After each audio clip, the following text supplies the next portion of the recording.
Hello, this is Tom Mooty, pastor of the West End Baptist Church of Newport, Tennessee, and I need a couple of minutes of your time.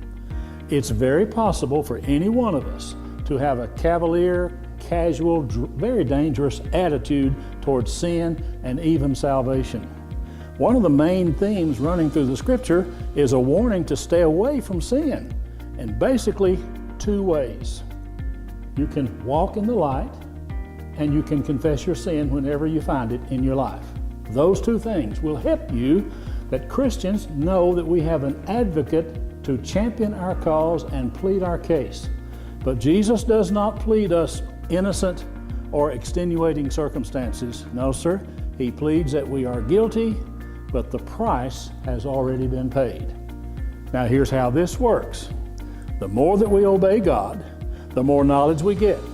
And the more knowledge we get, the more we want to obey the Lord. And so it's a good spiral going upward. While man's physical creation is the crowning act of God's work of creation, according to Genesis chapter 2, man's spiritual creation was the crowning act. And that happens today. Every minute of every day, someone is receiving Jesus Christ. God's forgiveness is top drawer. It's available when we repent of sin. We should want it. That's a picture of John the Baptizer right there. Is it okay to laugh at a funeral? Now think, is it okay? Why would it be okay? Why would you say that? Do what? If they're a Christian? Okay, is that what you was fixing to say back there? Okay. You will see Jesus laugh at not a funeral, but what they call the shivy. The shivy is what we call a wake. A shivy is 7 days of mourning that they go into after someone dies. The burial has already taken place. The burial takes place immediately. Wherever they die, they're buried right there. But the shivy goes on for 7 days. And you will see this with John the Baptist and Jesus and so forth. What kin were Jesus and John the Baptist? Anybody remember? They were what? Cousins. Okay.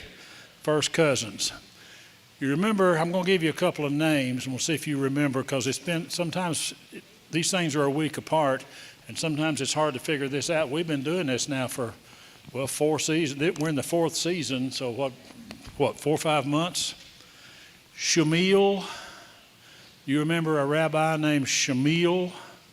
Okay, he's been one of the bad guys that's coming along. He's been promoted to the Sanhedrin. Tell me what the Sanhedrin is. Sanhedrin. What is the Jewish Sanhedrin? Anybody? It's a what? Well, half of them. It's a government deal. It's the government of the nation of Israel. 2 parties, Pharisees and Sadducees. Okay, equally done. 72 members, and they are promoted from within. And Shamil is being promoted into it, and you'll see what he's going through to try to do that. He's reciting some of what we call Solomon's Proverbs. He has another name there. You'll see that strange name, but that's really King Shlomo is Solomon in Hebrew, Shlomo. I had a friend in Wartburg whose name was Solomon. He ran the funeral home down there, and I called him Shlomo, and he thought I was talking about how fast he was. But no, Shlomo, Scholo, means Solomon. Okay. Now, let me give you a couple of names. Yusuf. You remember somebody named Yusuf? Yussif. That's Joseph, really. Yusuf and Jairus. Who was Jairus? Yeah, Daddy. This Daddy right here. That's the part that Mark played in our Easter program. The ruler of the synagogue. When you say the ruler of the synagogue, you would say the chief elder, shall we say. He's not the rabbi, he's not the religious person, doesn't even have to be a religious person at all, but he's in charge of he's the treasurer, he's the chairman of the deacons, he's whatever. His name is Jairus. Who is Quintus? Quintus. Huh? He's the big dude, the big soldier, Quintus, okay, the supreme commander. What is Atticus? Atticus is the CIA. He's the secret police, the secret service. He's a big guy. He's not running around in plain clothes anymore. He's got his armor on, but he's the secret police. Who or what is Gaius? Gaius. Now that's the centurion, the one who is leaning very much. I think he's probably going to be, I don't know this, but I think he's going to probably be the centurion at the crucifixion. Surely this was the Son of God. I don't know that for sure. I don't know, but we'll see. Gaius. Now, they mention a place on a map, and this is something they don't prepare you. If you don't really get prepared, you won't know what they're talking about. Merom. We call it the waters of Merom. M-E-R-O-M. Merom. Does anybody have a clue where or what that is? The waters of Merom. That's the reason why I do this, because most people would not know anything at all, and just to hear that mentioned, you would go completely. Feeding the Sea of Galilee. The Sea of Galilee is right here, if you'll let me draw you a map. And right up above that is a small set of springs called the Waters of Merom. And they feed into the Sea of Galilee. Now, the Sea of Galilee has one outlet only, and it is, anybody? Keep going. No. The Jordan River, which feeds the Dead Sea. Okay. The Sea of Galilee is fresh water. It is the source of fresh water for all of Israel. It is underneath the boundary of a snow-capped mountain called Mount Hermon. And nestled into the side of that is a place called Caesarea Philippi, named for Herod, Philip, and Caesar. Caesarea Philippi. We know some things that happened in Caesarea Philippi, don't we? There was a place there called the Gate to Hell, that big cave behind a pagan temple. And this is where Jesus said, "Whom do men say that I am? Whom do you say that I am?" That was right there at the gate of hell. I'm going to build my church, and the gate of hell shall not prevail against it. He's pointing right back to this cave, which was called the Gate to Hell. It's unusual that he would even be there. You're going to see what they presented as being there. It's quite an unusual place. Okay, the waters of Merom, we've covered that. Caesarea. Okay, Peter. What does Petros mean? Rock. Petros. I was in Morgan County. There's a Petros prison. Petros in Petros. It's back in the rocks, right back in the thing. That's where James Earl Ray was incarcerated. Lots of people have been there. It's closed now. It's a moonshine museum now. So I guess moonshine sent a bunch of people there. Might as well have a moonshine thing there. All right. In the Sanhedrin, we have two parties.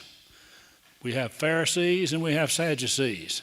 They have a rabbi at the top of each of them. It's kind of like the Speaker of the House and the President of the Republican Party, whatever you want to call those people. The two-party system. They are rabbis. One of them is named Shammai. We've mentioned him before. He'll be here tonight. You'll see Shammai. Then we are introduced for the first time to a guy named Caiaphas. Caiaphas. Anybody remember that name and what he is? It's pronounced Caiaphas. We probably call it Caiaphas. That strike a bell for anybody? That's the high priest. that Jesus stood in front of. Don't you know what I can do for you, I can do to you? Jesus said you'd have no power at all if God didn't give it to you. Caiaphas, we're going to see him tonight. He'll come in and he will preside over the Sanhedrin. He makes a statement, Jesus does. I make people what they are not. I make people what they are not. You'll see it and listen for that, okay? He uses the term the sukkah. The sukkah. We had this last Wednesday night. Anybody remember what the sukkah is? That's a tent. That's a tent. It's a temporary dwelling place called a sukkah. He uses a term that I think is kind of stretching it just a little bit. He says, come on back to my office and let's do the paperwork. That sounds kind of 21st century to me, but that's okay. We'll take care of the paperwork. The parchment work, maybe, the papyrus work, or the whatever, but the paperwork. Now, here's a question for you to think about. What did Matthew... Oh, this guy wanting money. Okay. What did Matthew do to Simon Peter? What's the big feud? The what? What? Tell me about that. But what? But why? Because he didn't pay him. He didn't pay him? Mm-mm. And Matthew was a tax collector? And he didn't pay him, and he was fixing to do what to Peter? Put him in jail. That's exactly what he was fixing to do.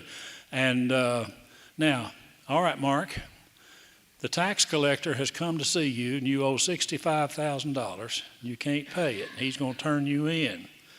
Then he comes to you a year and a half later and says, I'm sorry. What are you going to do? Be tough, wouldn't it? Because if he goes to jail, his wife starves to death, the business folds. You have to understand the situation that it was. That's what Peter was faced with. And knowing Peter like we all know him or think we know him, he had a terrible time with this. But this is an excellent Bible study on the act of forgiveness. So get your tissues out. Get your boxes of tissue out. Now, the cake is right over there. You need to get that because John's got to take it home and June's got to eat it all. June's got to eat it if you don't do it. This is happy birthday. Let's sing happy birthday to John. Here we go. Happy birthday to you. Happy birthday to you. Happy birthday, dear John. Happy birthday to you. And bring some more cake. Okay. Anybody got a comment before we start the tape? Start the whatever it is, a DVD. Yeah, that's right. That's right. The tax relief people. Okay. That is a beautiful. They present that beautifully. How Matthew had a terrible time coming up to say, I'm sorry. Matthew was a very proud person. Peter was a very, very hyper person. That's a very difficult thing. That's a good scene. That's a great scene right there. Anything else from anybody? Yes, sir.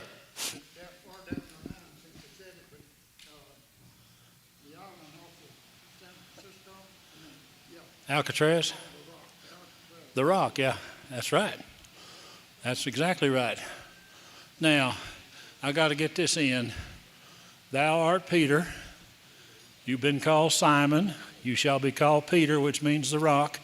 And on this rock I shall build my church. Now, you got to settle it in your mind. Is the church built on Peter? Or is the church built on something else called the rock? There are several different ways to look at that. Roman Catholics believe that the church is built on Peter because his name is the rock.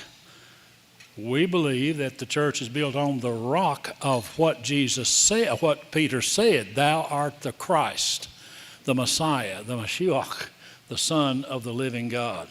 That's what the church is built on, is that in faith. That's all you need to do is believe in that right there, that you're the Christ, the Son of the living God, okay? All right, anything else from anybody?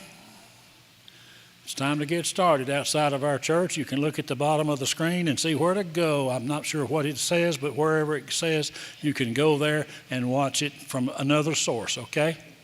Give you just a moment to look at that, check it out, and then we'll go. All right, Brad.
Hello, everybody. This is Tom Mooty, pastor of West End Baptist Church here in Newport, Tennessee. Let me ask you a question. Did you ever catch yourself thinking about those days? Now, you know the days I mean, those days back when? Those days when life was a lot simpler, calmer, and maybe even safer. Now, right here in Newport, Tennessee is my hometown, and I have a lot of memories of those days. But I know I can't start over again. I love those old pictures that sometimes run on Facebook or maybe in the paper, but I know I can't start all over again. I remember when this was or that was, and I love to reminisce about those days, but I know I can never go back again to see those again. I realize that, but try as you will, it's impossible to start over. We are all familiar in this space age of the mid-course correction that have to be made sometimes on space travel. Very crucial time, you know, because if in space flight to the moon, for instance, if you are off by 1 degree, you will miss your flight to the moon by 1.5 million miles. That's a lot of mileage for 1 degree. Likewise, you know, in the Christian life, if we drift off course ever so slightly, we can miss our mark by a very wide margin. So maybe you need to make a mid-course correction, spiritually speaking. Believers are not taken to heaven the moment we're saved. We're left here to help others to meet Jesus too. But if we see that we need to make a mid-course adjustment, we need to do that. We don't need to put that off. We need to do, you know, start over. So let me ask you something. How about that? It takes a real man to admit you need to make a mid-course correction. Spiritual wimps do not need to apply. You need help with that? Maybe a service at West End Baptist Church can help you this Sunday. It might be just what the doctor ordered. We meet at 10 o'clock for Sunday school, 11 o'clock and 6 o'clock for Sunday services, and Wednesday starts at 6. We'd love to see you there this week. West End Baptist Church, 116 West End Street in Newport, Tennessee. Our mailing zip code 37821. God bless you, everybody, and I'll see you in church this week.